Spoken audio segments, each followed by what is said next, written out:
Selamat datang di The Takrub, ruang ngobrolnya pelajar yang gak cuma nuntut hak, tetapi sadar akan kewajibannya. Aku, Resista, yang akan menemani kalian di episode kali ini. Dan tentunya aku gak sendirian loh. Di sini ada kedatangan dua tamu spesial, yaitu ada Lovin dan juga Zain. Halo Sobat The Takrub.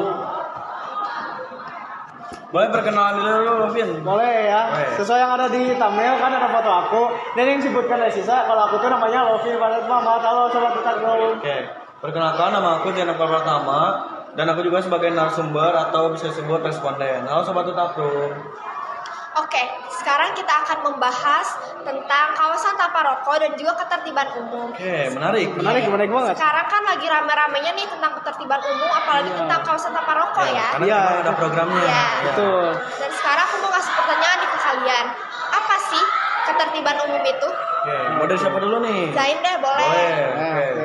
Kalau misalnya menurut aku, ketertiban umum itu di mana suatu kondisi wilayahnya itu bisa bilang tuh kayak akrab orang-orangnya. Oh, iya. Dan peraturan-peraturan yang ada di lingkungannya tersebut juga sudah terjalani dengan struktur ya, jadi orang-orangnya tuh sudah Tertib juga ya. Iya, benar. Jadi aman, lingkungannya juga tentram. Udah disiplin ya. Disiplin, iya benar. Damai juga damai. gitu kan. Jadi benar-benar lingkungannya tuh kayak tertata secara rapi gitu.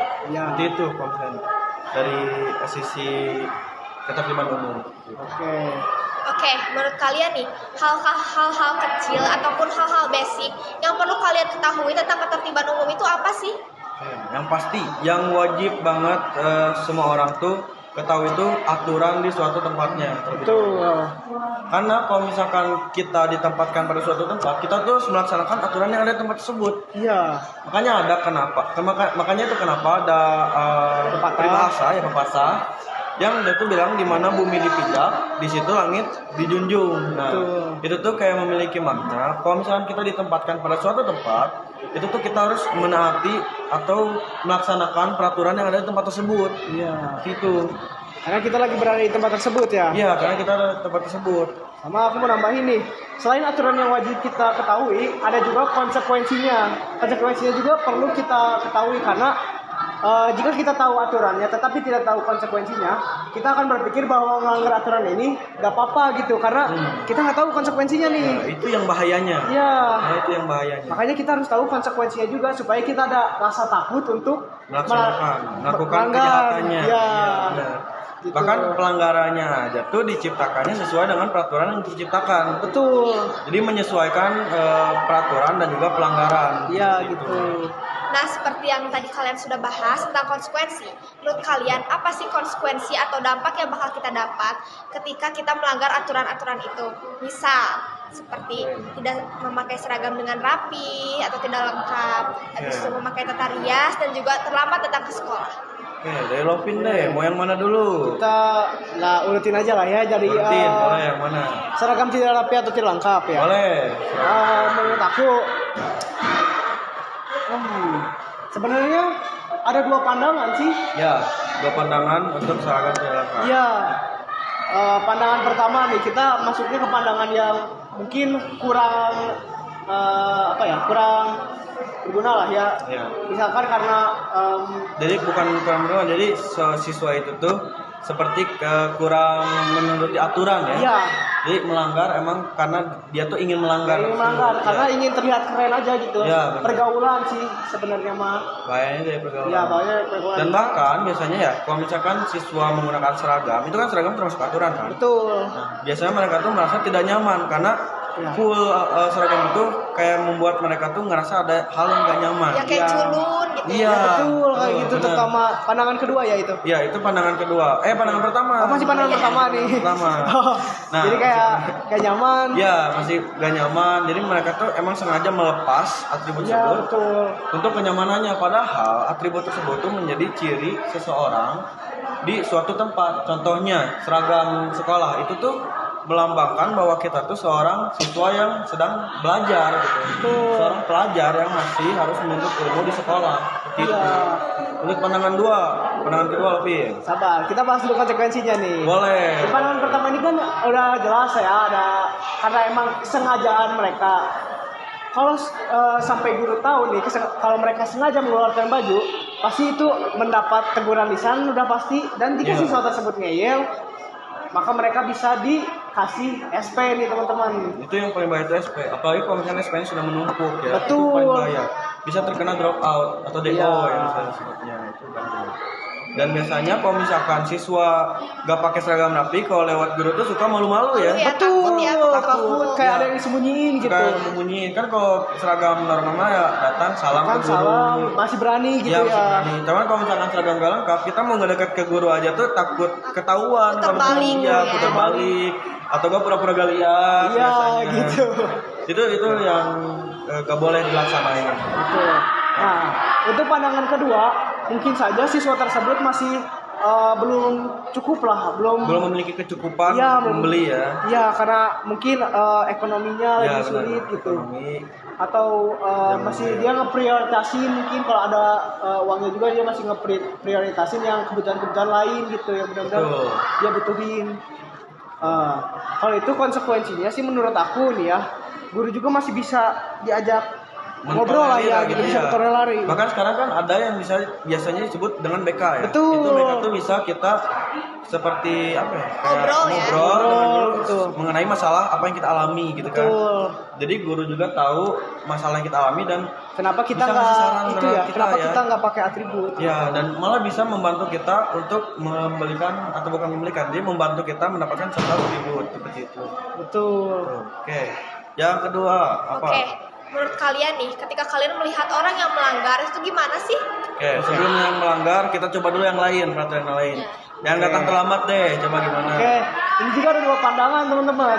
Pandangan pertama, siswa tersebut emang sengaja begadang dari siang misalkan. Itu siang, bahaya. Iya. Pusreng. Pusreng, Pusreng, scroll, terus, kebanyakan scroll itu bahaya. Bahaya banget itu. Karena jam tidur siswa itu Idealnya. biasanya jam 10 ya. Iya, Itu idealnya jam 10 itu 10, paling 11. maksimal. Bahkan aku lihat di salah satu jurnal itu kalau misalkan kita terlalu banyak tidur larut itu tuh Iya. sama kayak meminum racun secara Iya, perlahan. betul itu. Itu bisa membahayakan tubuh sendiri. Nah, sudut pandang kedua atau sebelum Konsekuensinya dulu dong. konsekuensinya, oke, Lagi boleh. bahas konsekuensi ya. Menurut aku konsekuensinya untuk yang siswa yang begadang ini, wah itu udah apalagi terlambatnya sering, itu udah harus masuk SP sih. Ya, itu- Karena kalau cuma teguran lisan mungkin siswa tersebut juga masih nggak ada efek jera gitu. Ya benar banget. Makanya kenapa di sekolah kita ada yang namanya program gerbang surga. Nah, Itu iya. tuh diwajibkan siswa dan siswi itu menaati program tersebut agar kita tuh bisa datang tepat waktu ke sekolah. Betul. Dengan dimulai dari diri sendiri.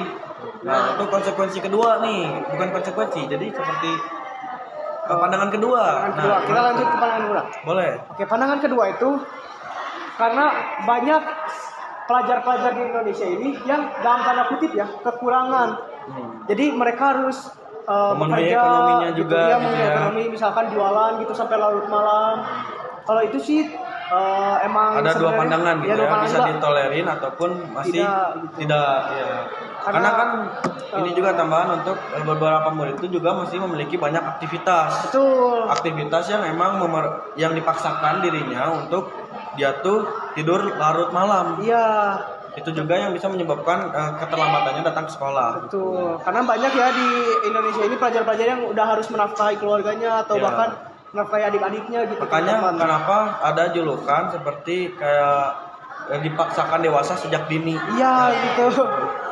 Untuk yang ketiga tadi itu ada mengenai aksesoris ya. Aksesoris. Aksesoris.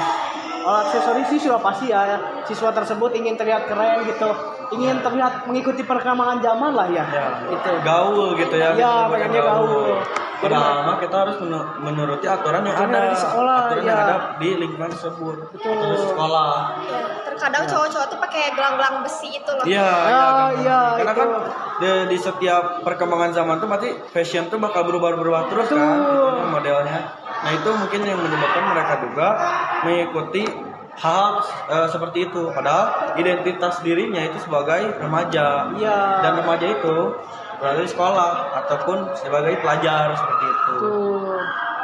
Tuh. Untuk yang ketiga, keempat tuh Apa tadi ini? tuh Aksesoris. aksesoris, keterlambatan, seragam, dan juga satu lagi make up.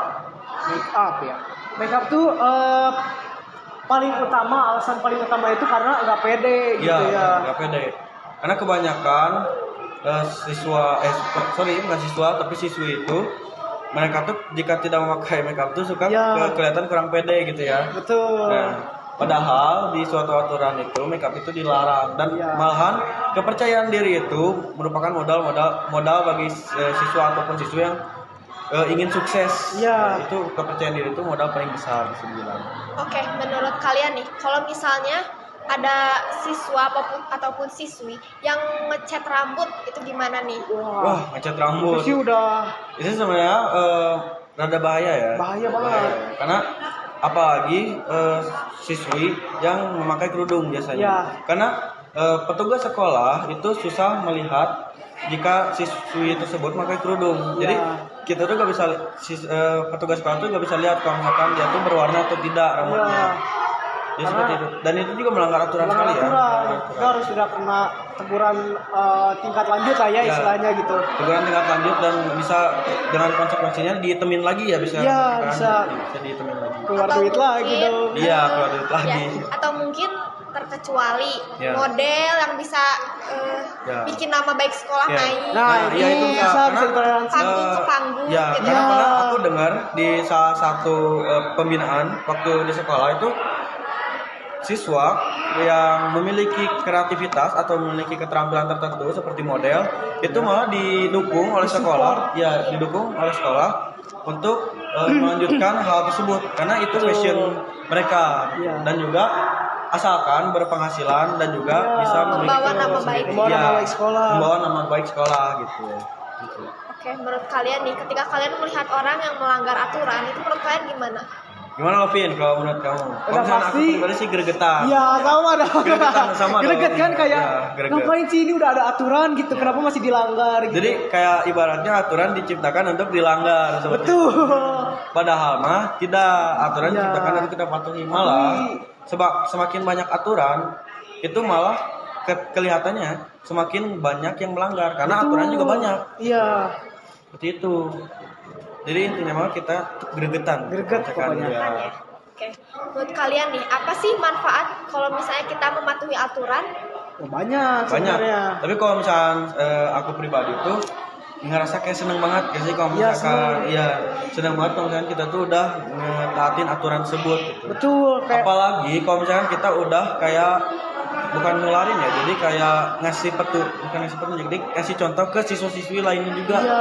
Untuk matuhi aturan itu kelihatannya seneng banget sih buat kita sih. betul. Kita juga jadi tenang ya karena kita nggak ngerasa kita bakal ditegur karena kita Iya. apa namanya? Karena kita menaati semua peraturannya itu loh. Ya, jadi kayak yang saya bilang sebelumnya bahwa kalau misalkan ketemu guru tuh, jadi kita gak usah takut-takutan Betul. lagi. Nah, malah kita bisa dapat nilai plus dari gurunya. Iya, karena kan salah satu nilai yang dicantumkan pada rapot itu, Iya. itu kalau nggak salah itu ada 3 keterampilan pada suatu program, Betul. kecerdasan akademik, Ya. dan juga satu lagi itu Sikap. yaitu sikap itu nanti masuknya pada ketertiban umum atau Iya. peraturan gitu. Peraturan masuk pada seragam juga termasuk. Gitu. Betul. Jadi ada runtutannya, ada hubungannya. Iya. Gitu. Oke, sekarang kan kita sudah selesai nih membahas tentang ketertiban umum, Oke. larang-larangan, aturan-aturan, dan juga Iya. ulang ya. Apa? Apa ya? Juga konsekuensi. Oh ya. Nah, tadi kan kita sudah bahas tentang ketertiban umum, tentang larang-larangan, aturan-aturan, dan juga konsekuensi. Jadi sekarang kita tahu nih ya tentang Iya. konsekuensi, larangan-larangan, dan juga aturan. Bahkan kita juga dapat ilmu baru ya. Iya, Iya. betul. Dan sekarang kita akan beralih ke topik selanjutnya, yaitu kawasan tanpa rokok yang pastinya lebih menarik nih di kawasan Ya. atau di kawasan remaja-remaja seusia kita. Karena sekarang program kawasan rokok juga sedang ada di sekolah kita. Iya. Oke, sekarang kita beralih ke topik selanjutnya, yaitu kawasan tanpa rokok. Nih, menurut kalian berdua, kawasan tanpa rokok itu apa sih? Oke, Lovin gimana tuh kawasan tanpa rokok, Lovin? Menurut kita, kawasan tanpa rokok itu adalah kawasan di mana kita itu bebas dari asap rokok yang bisa membahayakan kesehatan kita gitu. Bener. Apalagi di kalangan remaja ini Iya. ya, emang rokok itu menjadi salah satu mimpi buruk gitu ya, karena buruk. banyak penyakit yang dihasilkan dari rokok tersebut. Iya. Yang paling parah itu penyakit Bisa menyebabkan kanker. kanker. Ya gitu. Jadi KTR itu atau kawasan tanpa rokok itu jadi ibaratkan suatu kawasan, kita ambil sampelnya seperti sekolah. Sekolah lah, ya. Jadi kalau misalkan kita program KTR benar-benar terlaksana, Ya. itu jadi kita udara tuh bisa seger. Iya betul. Udara seger karena emang rokok juga menyebabkan suatu polusi. Betul. Gitu. Bisa menyebabkan sesak nafas juga ya untuk Ya, sesak orang-orang yang nafas. hidupnya. Gitu. Nah, dan jika program KTR ini benar-benar benar-benar ada gitu dan benar-benar berhasil, itu bakal sangat berkurang ya, sangat berkurang. Pasti. Penyakit yang seperti itu. Iya. Oke, menurut kalian nih, apa sih dampak dari kalau misalnya kita menggunakan rokok ataupun rokok elektrik? Wah. Sebenarnya banyak buruknya sih. Banyak buruknya. Contohnya aja tadi yang kita sebutkan aja kita ambil lagi yaitu Ya. kankernya juga ada 2 lagi atau bahkan lebih yaitu kanker paru-paru dan juga kanker tenggorokan. Oh, kanker tenggorokan. Iya, Oke. bisa itu. Kanker tenggorokan juga pernah dengar itu asem. Asem tuh maksudnya gimana sih lo, Vin? Oh, jadi misalkan seorang perokok aktif nih yang dari dulu udah lama banget merokoknya. Otak itu menganggap rokok itu sebuah kebutuhan, bukan even kewajiban. Bukan lagi seakan-akan cuman biar keren aja, tapi otak menganggapnya jadi kebutuhan. Jadi seandainya perokok itu nggak ngerokok nih untuk beberapa jam atau mungkin hari, Oke. rokok tersebut akan gelisah lah ya gitu. Oke. Gelisah mulutnya juga jadi kayak nggak Asem jelas gitu ya, asem biasanya banget. disebut asem gitu ya. Ya itu yang Kayak ada yang disebutnya. kurang gitu ya? Iya kayak yang kurang gitu kayak Setiap mau makan atau habis ngopi Habis kayak makan kurang gitu gitu ya. ya. Kayak ada yang kurang gitu ya biasanya. kayak yang kurang jadi udah kewajiban gitu. bagi Karena salah rokok satu itu. zat yang paling bahaya di rokok itu nikotin. Nikotin. Nikotin tuh yang bikin kita kecanduan gitu, yang bikin Betul. seseorang tuh kecanduan terhadap rokok ya. Betul. Seperti itu. Terus dampak dari rokok elektrik itu apa sih yang kalian tahu? Wah dampak dari rokok elektrik Sebenarnya banget juga. sama juga ya, hampir sama, cuman malah ada kandungan zat Ada kandungan yang lebih ya, belum yaitu kita logam. ketahui, yang yaitu, belum terdeteksi. Ya, yaitu kalau nggak salah tuh logam berat ya. Kalau nggak Iya. salah tuh. Karena kan rokok elektrik itu salah satu bahannya itu dari logam kan. Itu Iya. yang bisa menimbulkan munculnya zat logam berat. Iya, sejauh ini baru ini aja yang kita ketahuin karena penelitian soal rokok elektrik itu masih minim teman-teman. Karena masih baru-baru ya. Iya. Jadi kan banyak tuh anak muda yang bilang kalau misalkan rokok elektrik atau misalkan kayak vape, pot itu tuh kayak Lebih better nggak- lah ya lebih gitu. better, atau malah gak nyebabin penyakit Iya. atau gimana gitu ya. Padahal nyatanya nggak gitu, itu karena Nggak penelitiannya gitu. masih minim aja. Karena Gitu. kan bisa dibilang vape atau pot ini tuh kayak munculnya itu kayak baru-baru ini kan. Iya. Jadi penelitiannya juga masih kurang. Sedangkan Betul. rokok itu sudah muncul dari dulu-dulu. Iya, Jadi penelitiannya penelitiannya sudah cukup lah. cukup lah untuk Cukup. menyebutkan efek-efeknya gitu ya. Ya betul banget. Oke, dan aku pernah melihat salah satu jurnal tentang kalau misalnya kita rokok aktif, kita bisa terkena penyakit infeksi saluran kemih. Itu benar gak sih? Nah, iya itu Benar benar juga itu. karena selain penyakit kanker paru-paru juga bisa menyebabkan yang seperti disebutkan tadi penyakit Iya. pada kantong kemih dan juga malahan dengan rokok tersebut tuh bisa menyebabkan stunting Betul. karena kebanyakan perokok itu kayak menghisap zat-zat Iya. yang misterius malah ya. Jadi zat-zat itu nyebar ke tubuh ya. Nyebar ke tubuh dan bisa menyebabkan sesuatu yang biasanya disebut stunting. Betul. Tapi kan banyak nih yang anak muda biasanya nanya kenapa rokok nggak dimusnahin aja kalau gitu. Nah, fun fact-nya, rokok itu adalah apa ya? Kayak penghasil Iya, terbesar penghasil terbesar. ekonomi di Indonesia. Makanya Betul. rokok itu masih belum dimusnahkan karena masih menjadi penghasil ekonomi terbesar. Iya, begitu. Itu bahayanya. Oke, menurut kalian nih, kalau misalnya kita merokok atau merokok elektrik seperti vape atau pot, itu tuh ngaruh gak sih ke sisi ekonomi kita? Wah, ngaruh Ngaruh banget. banget, ngaruh banget. Ngaruh banget. Apalagi kita pelajar kan. Ya, kita pelajar dan belum bisa menghasilkan sesuatu atau Betul. bisa bilangnya bekerja lah seperti itu ya. Iya. Karena kita masih belum bisa bekerja. Yang seperti yang aku sebutkan tadi, kalau perokok itu akan mengalami sakau, yaitu otak sangat ingin rokok gitu.